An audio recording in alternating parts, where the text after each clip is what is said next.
Pilipinas ngayon, tinatayang ikatlong bahagi o 1/3 ng populasyon ay binubuo ng mahirap. That's about 30 million. Isa pong napakalaking hamon ang maiangat ang kanilang kabuhayan. Paano nga ba ginagawa ito tungo sa tuwid na daan? Paano nga ba matutulungang maiangat ang ating mga kababayang hirap sa buhay? Samahan niyo po kami as we face these challenging questions here on Up Close and Personal. Up close and personal, let's get to know the people who are here to show that there is something to achieve when hard work is what we give. Up close and personal, they all inspire to move, to dream and to aspire, learning the secrets of their success as they tell us how to try and give our best.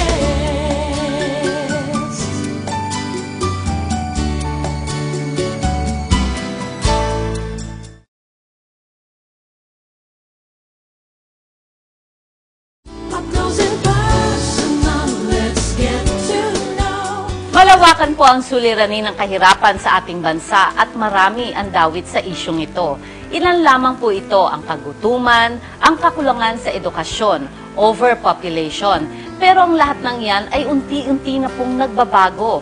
Kwekwentuhan po tayo ngayon tungkol sa mga usaping ito dahil makakasama po natin ang very idealistic and one of the most active cabinet member sa ating gobyerno ni President Pinoy, ang ating kaibigan, ang minamahal ng Up Close and Personal, none other than the DSWD Secretary herself, Secretary Corazon Dinky Juliano Soliman. Hello, my good friend, Secretary Dinky. How are you? Good evening, Marisa. At ako naman ay okay na okay. Medyo maraming inaasikaso pero masigla pa rin dahil Yes. nagkita tayo muli after a long few time. years. Yes. Oo. At I'm very happy. Nandito ka pa rin uli sa DSWD dahil ikaw ang kailangan ng ating departamento, Secretary Dinky. Well, salamat naman. Ako din ay tuwan-tuwa at nakatatabang puso talaga sa pagbalik ko rito sa DSWD. Napakainit din naman ang pagtanggap nila sa aking pagbabalik at tuloy-tuloy na nga ngayon ang aming pagtatrabaho sa usapin ng pagpuksa ng kahirapan. Ayan. Secretary Dinky, pwede ho bang pag-usapan natin ano ang nakita nyo na pagbabago noong umalis kayo bilang DSWD Secretary at ngayong napaupo na naman po kayo, ano po ba ang mga gagawin nyo pa at gusto nyo pang baguhin sa sistema natin sa departamento?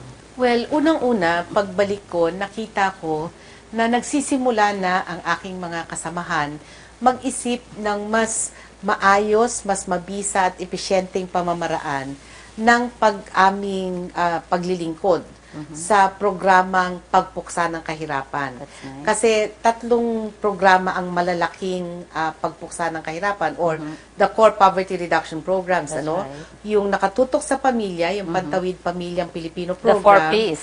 Apat na Ps nga kung tawagin, ang Kalahi Seeds or Community-Driven Development at Sustainable Livelihood. At sa matagal na panahon, tumatakbo yan ng parang tatlong bangkang nasa isang ilog. Ngayong taon, aming nakitang mahalaga, isang bangka lang yan. Wow. Para mas mabisa at epesyente nga ang paggamit namin ng resources at ang pagtulong sa mga pinakamahihirap nating kababayan ay tunay na tutok at matalas na nakaturo sa mga pinaka-nangangailangang aspeto ng buhay nila. Napakaganda naman. Secretary Dinky, pag-usapan po natin yung 4 na Ps. Pwede ho bang isa-isahin natin to? Pantawid Pamilyang Pilipinong Programa. Okay. Ano po ba ang mga programa natin dito? Under dito sa 4Ps? Well, unang-una, ito mismo ay programa na nagsisigurado ng dalawang bagay. Yung karapatang makatapos ng elementarya ang mga bata at karapatang mabigyan ng kalusugang serbisyo ang mga nanay. Sapagkat mahalaga na itong dalawang karapatang ito ang magsisigurado na ang kanilang kinabukasan ay napangalagaan. So itong ating sinisigurado ngayon, makatapos sila ng elementarya para nang sa ganon ang kanilang pagkakataon na umangat ang buhay ay lalaki. Ngayon, Marisa, ang aming pagpapaunlad na pinasok, yung mga nagbibinipisyo sa Pantawid Pamilya, tutulungan na rin sa sustainable livelihood. Oh, that's Para nang sa ganon, dahil 2 taon na lang, yung mga na-enroll noong 2008, matatapos na sila ng 2012. So, itong mga na-enroll na ito, na mga bata, na may nanay at tatay, sila ngayon ay tutulungan nating magkaroon ng sustainable livelihood. That's very nice. Para may 2 taon silang practice, magpatakbo ng isang negosyo, na maliit na negosyo, livelihood, yan. Or, tutulungan namin silang makakuha ng empleyo para mapasok sila ulit sa job market. Talagang tuloy-tuloy pala. Talagang may programa. Yun ang maganda. Hindi na umpisahan. Tapos sabi niyo, ningas kugon, tapos na po. Hindi na po natuloy yun. Yun naman ang hindi maganda. Sayang din yung nagastos nung una, napaghirapan nung una kung wala naman sustainability. Totoo. Diba po? Secretary Dinky, ito naman pong Kalahi program. Ito naman ay isang programa na nagsisigurado na ang mga mahihirap nating komunidad or pamayanan ay magkaroon ng kanilang pinakabatayang infrastruktura para ang kanilang buhay, ang basic services at economic activities ay mabigyan daan at umunlad. Kasi alam naman natin na ang ating mga mahihirap na kababayan nakatira sa mga mahihirap na komunidad. Kung minsan walang daycare or kulang ang classroom, ang health center ay hindi tapos, walang daan, ligtas na tubig na inumin, wala. Yung iba maaring konti kung merong mang elektrisidad. So, lahat yon ay tutugunan sa isang community-driven development. Ibig sabihin, ang mga taga-komunidad mismo, ang mga mamamayan mismo, ang nagdadala nung pamamaraan ng pagpapaunlad. So, ang ibig sabihin po, Secretary Dinky, itong Kalahi program ay ibinibigay nyo yung buong pagtitiwala at empowerment sa mga community-based natin. Tama po ba yon? Ang prosesong ito, dumadaan sa isang pagtutukoy, pagsusuri, kung ano mga problema ng pamayanan, dadalhin nila yan sa antas ng munisipyo at gagawa sila ng kani-kanilang mga proposal. Tapos sila-sila rin ang magdidesisyon kung saan ilalagay ang pondo. Kasi meron kaming indicative planning figure of about 400,000 per barangay, times the number of barangay. So, kunyari, kung 10 yung barangay mo, edi may 4 million ka. Pero yung 4 million na yan, pagpaplanuhan mo kung anong gagawin ng iba't ibang mga barangay na gumawa ng mungkahi. At sila-sila din ang nagdidesisyon paano alokasyon ng 4 million. Si Mayor ay nandun, tagapagdaloy ng proseso, at kung minsan nahihingian ng local counterpart. Maganda kasi may partnership. At ang mamamayan ay nagbibigay din ng karampatang suporta sa pamamagitan ng sariling kontribusyon nila or lakas paggawa. Maganda. So, ang ibig sabihin, Secretary Dinky, nako, mga komunidad, mga barangay na nanonood po sa atin, alam nyo na po, kailangan gawin nyo ang mga proposal, pagmitingan nyo kung anong gagawin nyo, at isumite sa ating local government para makatulong makarating sa DSWD, or pwede rin naman pong dumiretso na po sila sa tanggapan dito ng DSWD, ng barangay ang pupunta po sa inyo. Pwede silang dumiretso, pero amin din silang papupuntahin ulit dun sa mga bayan kung saan nandoon ang Kalahi DSWD. seeds. Naku, wag mo na po kayong aalis dahil magpapatuloy pa po tayo. Magbabalik po ang Up Close and Personal.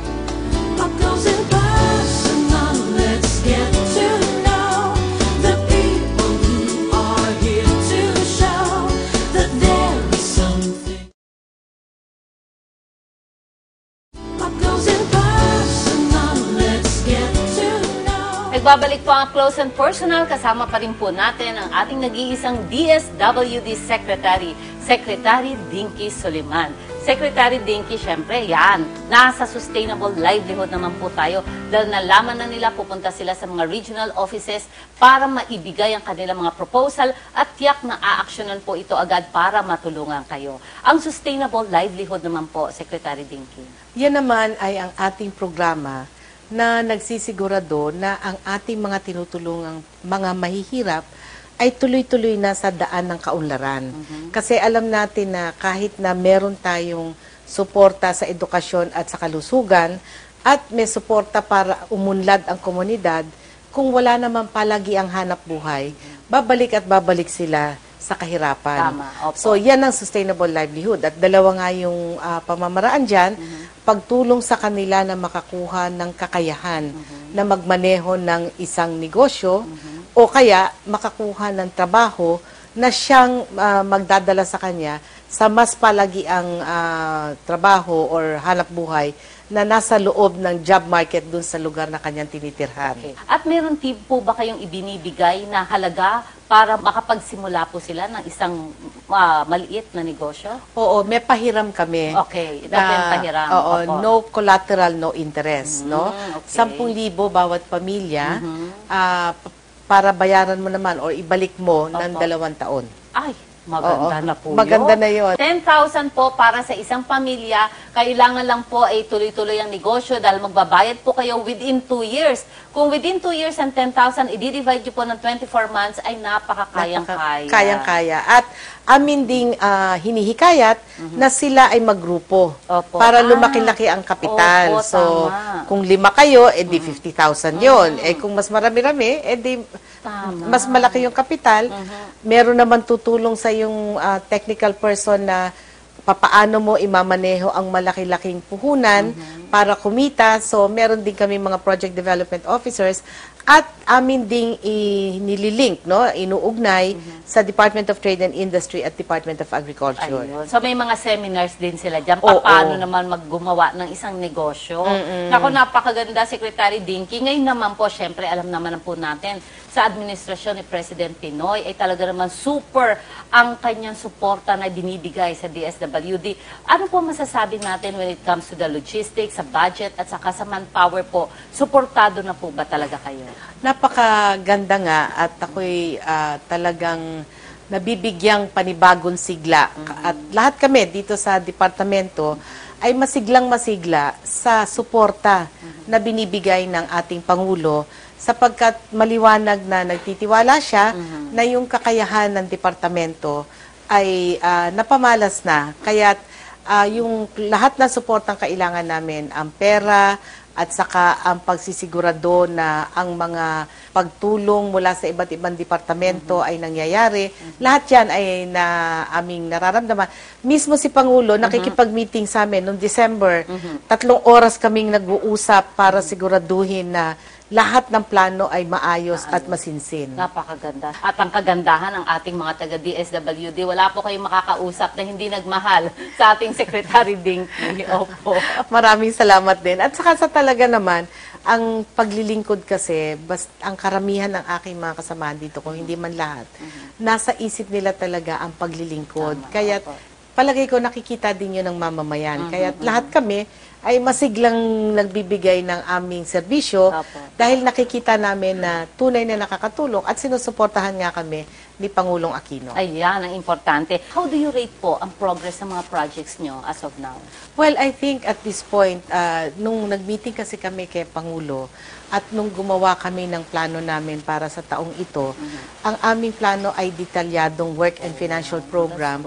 May cash flow kami mula Enero hanggang December ng lahat ng programa namin. At kami ay nagsusubok nga nitong pagsakay sa isang bangka, no? Opo. So, pagka ako ang titingin sa aming daloy sa ngayon, palagay ko naman ay nasa sitwasyon kami na lahat ng aming sinabing dapat nagawa namin ay nagagawa namin sa panahon na sabi namin